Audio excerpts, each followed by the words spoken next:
बिस्मिल्लाहिर्रहमानिर्रहीम अस्सलाम वालेकुम डियर स्टूडेंट्स एंड व्यूवर्स। मैं हूं हबीबुल्ला कमर और आप देख रहे हैं the ITeducation.com YouTube channel. Dear students, जैसा कि आपको इल्म है कि CS504 सॉफ्टवेयर इंजीनियरिंग के हवाले से मैंने प्री मिड टर्म में 4 क्वेश्चन आंसर सेशन जो है ना वो रिकॉर्ड किए थे, जिसके अंदर मैंने क्वेश्चंस और आंसर्स को डिस्कस किया था। और अब इंशाअल्लाह अल अज़ीज़ मैं कोई विद इन 2 और 3 डेज़ या आज मैं लेक्चर नंबर 25 से लेकर 35 तक जो है ना 10 लेक्चर्स के बारे में आपको गाइड करूंगा कि किस तरह से आप इसकी तैयारी कर सकते हैं।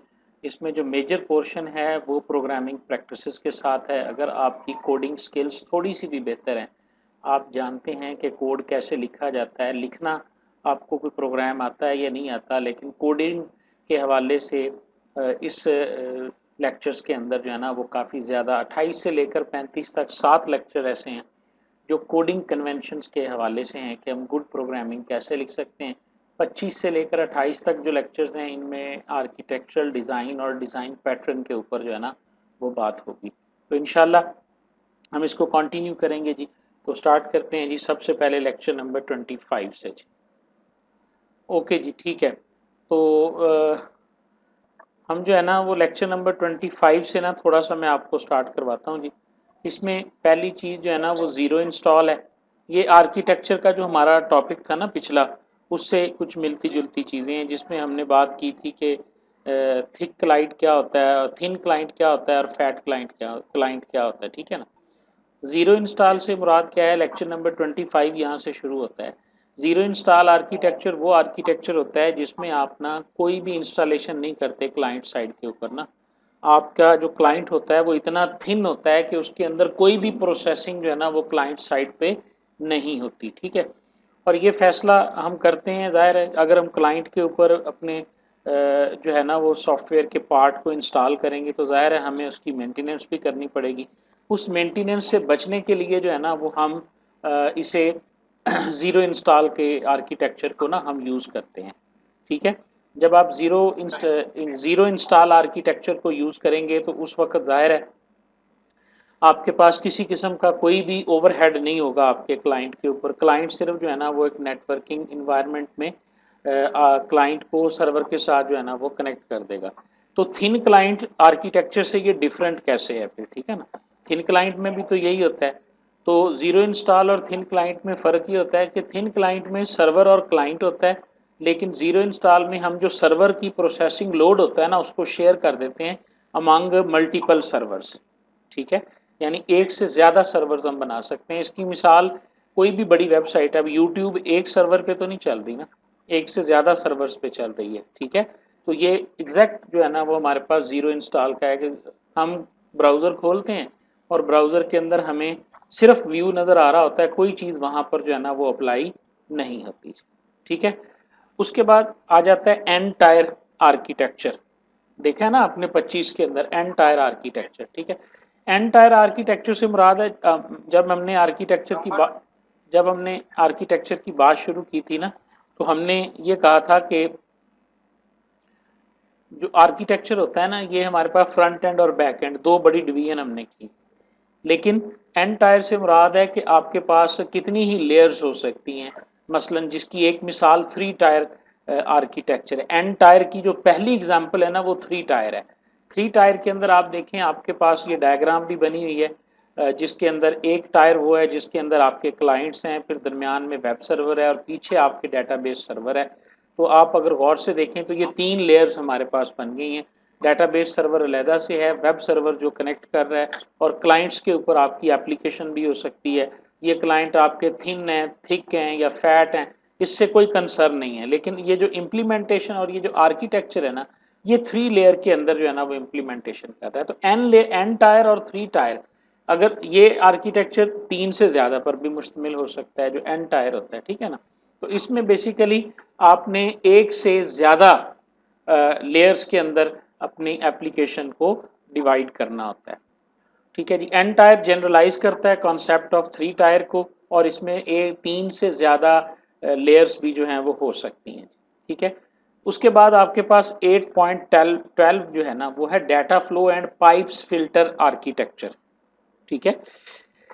डायग्राम नजर आ रही है आपको? तो data flow and pipes filter हमारे पास क्या है, इस आर्किटेक्चर के अंदर जो है ना वो इनपुट डाटा और प्रोसेसिंग जो होता है ना, इसको हम डिवाइड कर देते हैं दो हिस्सों के अंदर। ये जितने भी आपके पास प्रोसेसिंग है इनको हम फिल्टर कहते हैं, और जो कम्युनिकेट कर रहे हैं डाटा एक जगह से दूसरी जगह, इसको हम पाइप कहते हैं। जैसे कि डायग्राम आपको नजर आ रही है ना, इसके अंदर आप देखें फिल्टर वन, ये बेसिकली प्रोसेसिंग यूनिट है, ठीक है। ये यानी फैक्ट्री में नहीं, जैसे एक डिपार्टमेंट होता है वहाँ कुछ प्रोसेस होता है, फिर दूसरा होता है उसमें प्रोसेस होता है, ठीक है। तो ये जो फिल्टर्स हैं ये प्रोसेसिंग यूनिट्स हैं। आप ये आर्किटेक्चर भी यूज़ कर सकते हैं कि जो अलग-अलग सेपरेटली आपके सॉफ्टवेयर के पार्ट हैं, वो यानी एक हिस्सा जो है ना वो फिल्टर वन में प्रोसेस कर रहा है, वो बिल्कुल इंडिपेंडेंट है फिल्टर टू का, और दूसरा फिल्टर टू, लेकिन जैसे ही फिल्टर वन की इनपुट आएगी तो उसके ऊपर फिल्टर टू जो है ये वाला हिस्सा, ये पाइप्स एंड फिल्टर आर्किटेक्चर कहलाता है, ठीक है। इसमें एक ही होता है, इसमें की दो इकसाम होती हैं, एक इसमें बैच सीक्वेंशियल कहलाता है, ठीक है। बैच सीक्वेंशियल में पता क्या होता है कि एक फिल्टर से दूसरे फिल्टर तक एक ही रास्ता होता है, ये जो नीचे वाली तस्वीर नहीं है, फिल्टर वन से फिल्टर टू फिल्टर थ्री, ये बैच सीक्वेंशियल है, लेकिन ये बैच सीक्वेंशियल है। स्टैटिक राउट भी ऐसे ही होता है ना सर, हाँ जी, एक चीज जॉब हो।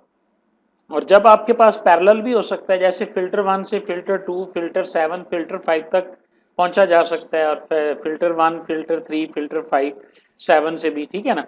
तो ये डिफरेंट है, ये हमारे दो यानी हमारे पास अल्टरनेट है, पैरेलल पाथ होते हैं और दूसरे बैच सीक्वेंशियल होते हैं। उसके बाद जो हमारे पास आर्किटेक्चर है वो है लेयर्ड आर्किटेक्चर ना। इसकी सबसे जो बेहतरीन मिसाल है ना वो ऑपरेटिंग सिस्टम है। ऑपरेटिंग सिस्टम में जो हमारे सामने व्यू होता है ना, कमांड लाइन होता है या यूज़र इंटरफेस होता है, ये इसकी पहली लेयर है, ठीक है। उसके बाद नीचे इसके आप देखें एप्लीकेशन सॉफ्टवेयर्स चल रहे होते हैं, यानी आप वर्ड में जाते हो, आप जाते हो ना माइक्रोसॉफ्ट वर्ड में, अब आप प्रिंट करवाना चाहते हो, प्रिंट करना है प्रिंटर ने जो कि एक हार्डवेयर है, और वो अंडर चल रहा है आपके कंप्यूटर ऑपरेटिंग सिस्टम के, जो कि एक सिस्टम है, और ऑपरेटिंग सिस्टम जो है उसके और कंप्यूटर के दरमियान उसका सिस्टम ड्राइवर बैठा हुआ है, समझ आ रही है ना। और हमारे और ऑपरेटिंग सिस्टम के दरमियान जो है वो माइक्रोसॉफ्ट वर्ड है या कोई भी ऐसा प्रोग्राम है एप्लीकेशन है जिसके ज़रिए हम उसको प्रिंट करते हैं। तो जब इस तरह लेयर्स बनी होती है ना आपके सिस्टम की, तो ये लेयर्ड आर्किटेक्चर कहलाता है। पहली लेयर दूसरी लेयर के साथ कनेक्टेड ज़रूर होती है लेकिन इंडिपेंडेंट होती है। आज तक आप देखें कि प्रिंट करने का मैकेनिज्म सेम ही है, यूज़र इंटरफेस वर्ड का बदल रहा है, 97 से लेकर आज 2019 वर्ड आ चुका हुआ है, ठीक है। लेकिन इंटरफेस में चेंज है, जो बुनियादी काम है ऑपरेटिंग सिस्टम का, प्रिंट ड्राइवर को टास्क देना, ड्राइवर फिर प्रिंटर से प्रिंट करवाता है, वो एज इट इज़ ही है। ये जो गोल सी डायग्राम है ये आपने देखी होगी।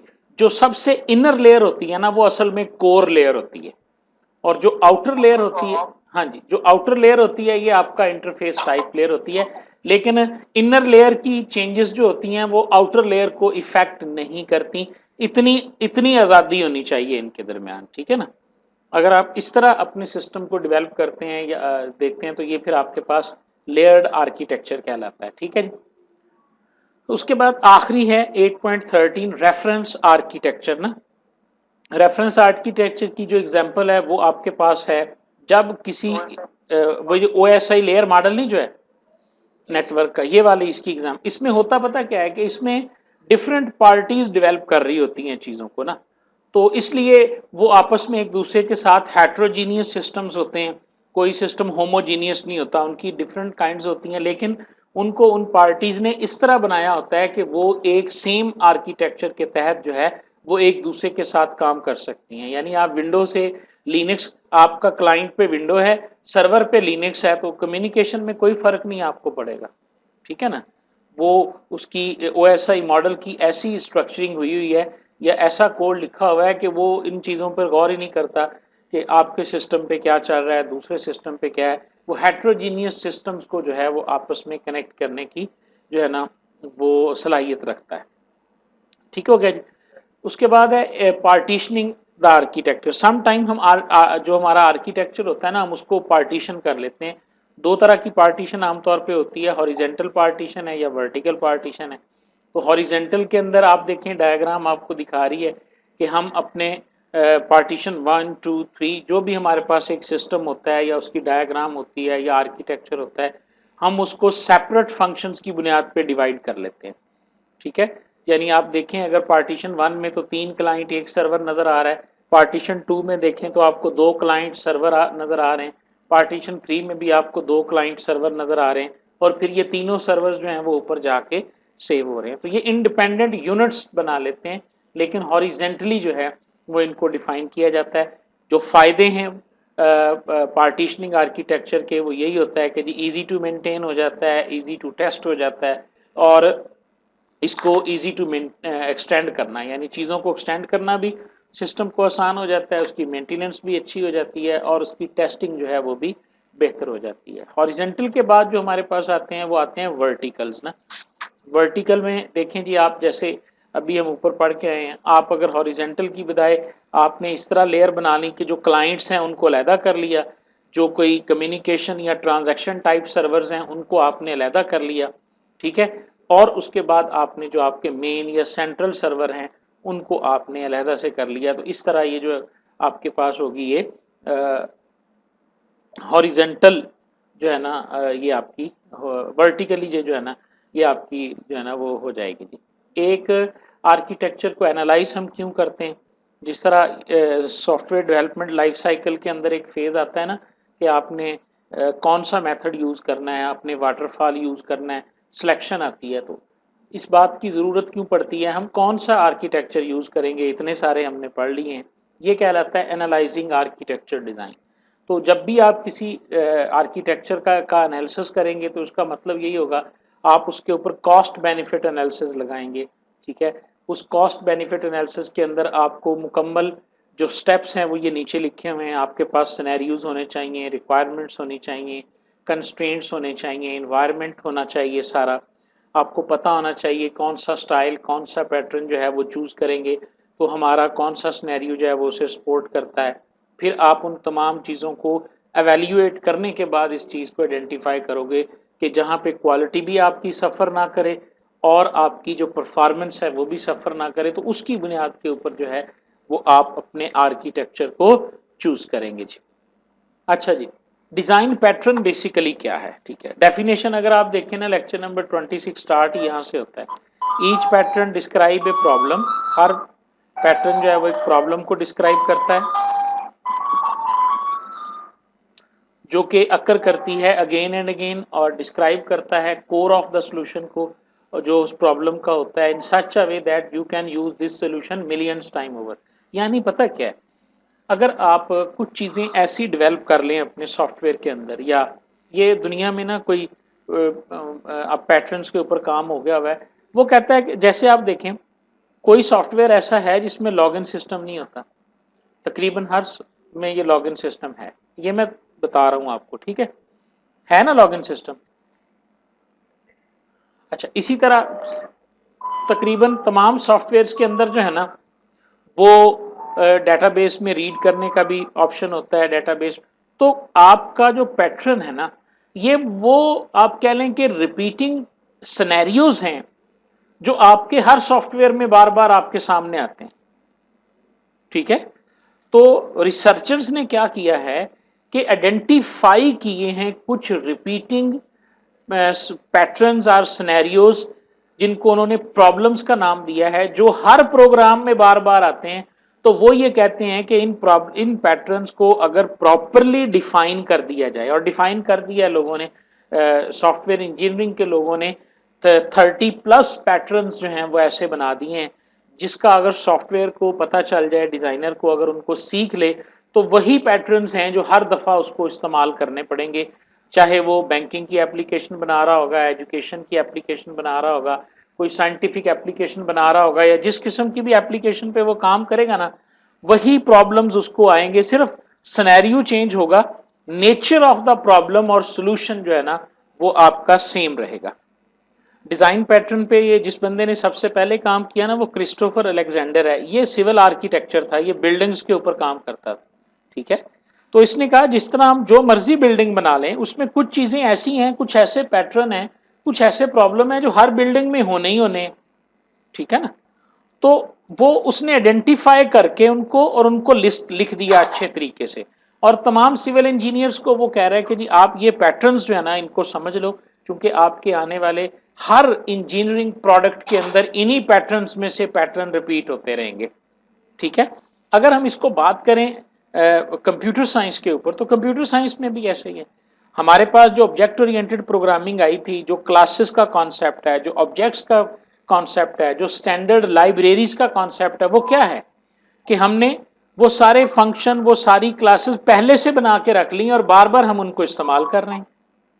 कितने ऐसे फंक्शंस और ऑब्जेक्ट्स और क्लासेस हैं जो एक दफ़ा स्टैंडर्ड लाइब्रेरीज के अंदर डाल दी गई हैं, जावा में, सी प्लस प्लस में, पाइथन में, हम सिर्फ उनको रीयूज ही करते हैं ना।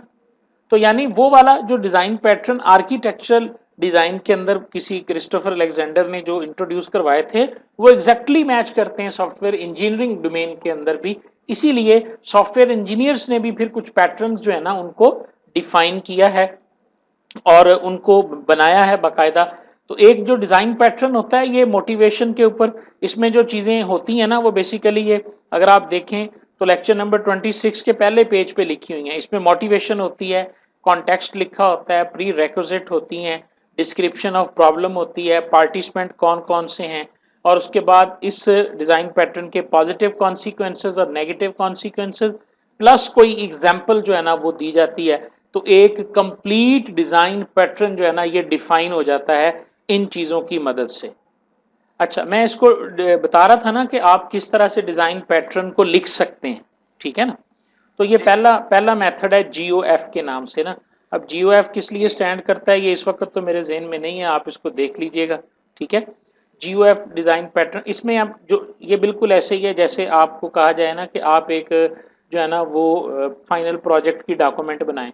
तो उसमें ये होता है जी कि पहले चैप्टर में आपने ये लिखना है, दूसरे में ये लिखना है, तीसरे में ये लिखना है। या टेस्ट केसेस जो लिखे जाते हैं उनके अंदर भी होता है जी, टेस्ट केस में प्री कंडीशन लिखनी है, पोस्ट कंडीशन लिखनी है, स्टेप लिखने हैं, किसने टेस्ट किया है ये लिखना है, टेस्ट केस का नाम क्या है। इसी तरह यूजेज सिनेरियोज के अंदर बिल्कुल इसी तरह एक डिज़ाइन पैटर्न जो है उसको लिखने के लिए आप उसका कोई नाम रखेंगे, फिर आप प्रॉब्लम को, ये जो जो पॉइंट्स हैं ये इसके अंदर मौजूद है। नाम ऐसा होना चाहिए वर्क्स एज ईडीएम, जिसके अंदर कोई मीनिंगफुल नेम हो। अच्छा, आगे प्रॉब्लम लिखेंगे कि स्टेटमेंट ऑफ प्रॉब्लम क्या है, इसके गोल्स एंड ऑब्जेक्टिव क्या हैं। कॉन्टेक्स्ट में आप वो सारी प्री कंडीशन लिखेंगे, जो रिजल्ट आएगा वो लिखेंगे, और जो जो भी, और स्टेट और कन्फिग्रेशन जो है ना ये मेंशन करेंगे। फोर्सेस के अंदर आप वो सारी कंडीशंस और कंस्ट्रेंट्स बयान करेंगे जिनके अंडर रह के इसने काम करना है। और सॉल्यूशन के अंदर जो है वो आप इसका सॉल्यूशन लिखेंगे जो कि इस प्रॉब्लम का सॉल्यूशन होगा। और सॉल्यूशन के बाद आपने बाकायदा एक एग्जाम्पल लिखनी है इससे मिलती हुई, जो भी आप लिख रहे हैं, जो भी डिज़ाइन पैटर्न आप डिस्कस कर रहे हैं। उसके बाद आप उसके अंदर रिजल्ट कॉन्टेक्स्ट जो है उसको डिस्कस करेंगे, रैशनल देंगे, जस्टिफिकेशन देंगे कि आपका जो पैटर्न है इसकी क्या जस्टिफिकेशन है, इसके अंदर जो भी चीज़ें आपने यूज़ की हैं उनसे आपने गोल्स, प्रिंसिपल्स और फिलोसफीज कौन सी आपने यूज़ की हैं। ठीक है। और इस पैटर्न से रिलेटेड दूसरे कौन कौन से पैटर्न्स हैं, क्योंकि मैंने आपको ऑलरेडी बताया कि 32 33 पैटर्न्स जो है ना वो इस वक्त तक लिखे जा चुके हैं। तो जो रिलेटेड पैटर्न्स हैं उनके बारे में भी इसके अंदर जो है ना वो लिखा जाएगा जी। तो ये बेसिकली एक आप कह लें फ्रेमवर्क है। इन हेडिंग्स के साथ आप एक डिज़ाइन पैटर्न जो है ना वो लिखते हैं।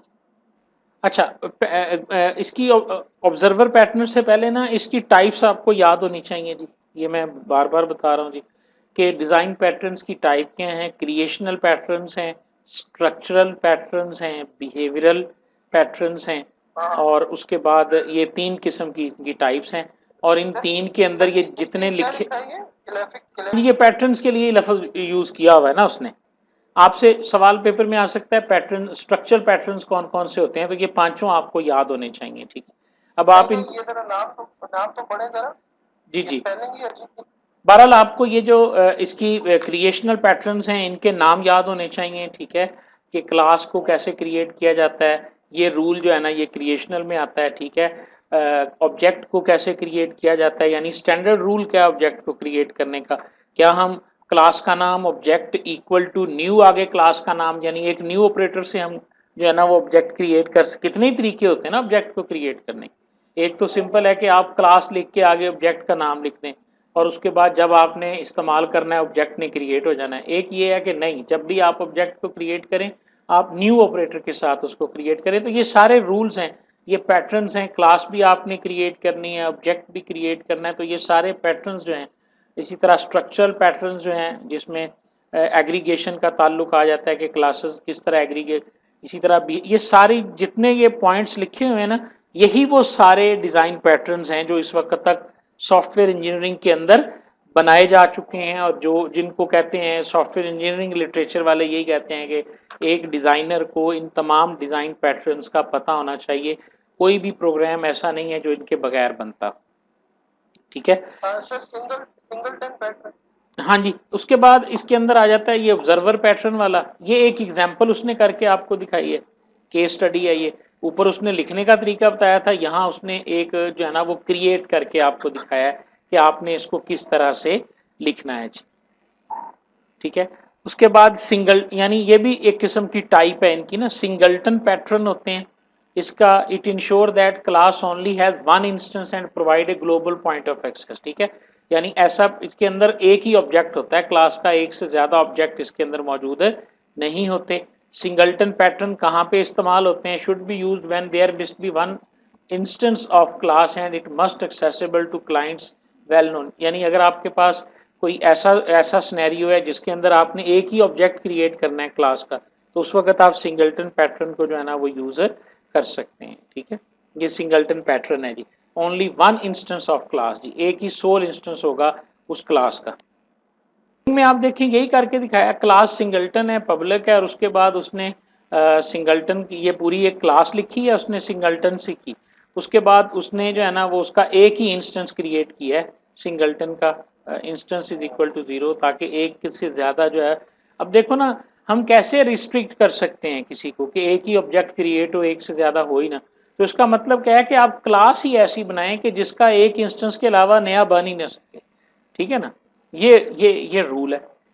आपने क्लास बना दी और बताते फिर रहे हैं कि इसका एक ही ऑब्जेक्ट क्रिएट करना है। अगर अगर बंदा गलती से उसका दूसरा ऑब्जेक्ट क्रिएट करता है वो तो हो जाएगा, जब तक आप उसको रोकेंगे नहीं। तो उसकी इम्प्लीमेंटेशन आप उसके अंदर ही कर दें, जिस तरह इसने की करके दिखाई हुई है सिंगल्टन। ठीक है ना, और उसके बाद underscore instance is equal to 0, और ये लिखा हुआ है उसके इंस्टेंस फंक्शन के अंदर के इसको सिंगल ही रहने देना है, दोबारा से इसको